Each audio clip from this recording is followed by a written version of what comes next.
മിന്നുകെട്ട്, സ്വാമി അയ്യപ്പൻ, സ്ത്രീപദം, പാടാത്ത പൈങ്കിളി തുടങ്ങി നിരവധി ജനപ്രിയ പരമ്പരകളിലൂടെ മിനി സ്ക്രീൻ പ്രേക്ഷകർക്ക് പ്രിയങ്കരനായി മാറിയ നടനായിരുന്നു ശബരിനാഥ്.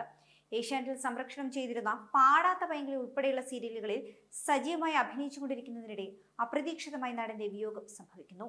ഇന്ന് ശബരിനാഥിന്റെ ഓർമ്മകൾക്ക് 5 വയസ്സ് തികയുകയാണ്.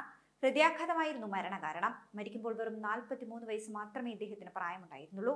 തിരുവനന്തപുരം അരുവിക്കര സ്വദേശിയായ ശബരിനാഥിന് സീരിയൽ ലോകത്ത് നിന്ന് ലഭിച്ച ഏറ്റവും നല്ല സുഹൃത്തുക്കളിൽ ഒരാൾ നടൻ സാജൻ സൂര്യയാണ്. ഇരുവരും തമ്മിൽ മാത്രമല്ല, താരങ്ങളുടെ കുടുംബങ്ങൾ തമ്മിലും നല്ലൊരു സ്നേഹബന്ധം നിലനിന്നിരുന്നു. പ്രിയ സുഹൃത്തിന്റെ വേർപാട് അന്ന് സാജനെയും ഉലച്ചു. യാത്രകളിൽ പോലും ഇരുവരും എപ്പോഴും ഒരുമിച്ച് തന്നെയായിരുന്നു. ഇന്നിതാ ശബരിനാഥിന്റെ 5ാം ചരമവാർഷിക ദിനത്തിൽ ഹൃദയസ്പർശിയായ ഒരു കുറിപ്പ് സാജൻ സൂര്യ സോഷ്യൽ മീഡിയയിൽ പങ്കുവച്ചിരിക്കുകയാണ്.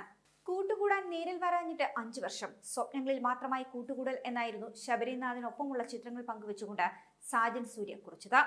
ഫ്രണ്ട്സ് ഫോർ എവർ എന്നതടക്കമുള്ള ഹാഷ്ടാഗുകളും ഈ ഒരു പോസ്റ്റിനൊപ്പം സാജൻ സൂര്യ ചേർത്തിരിക്കുന്നു.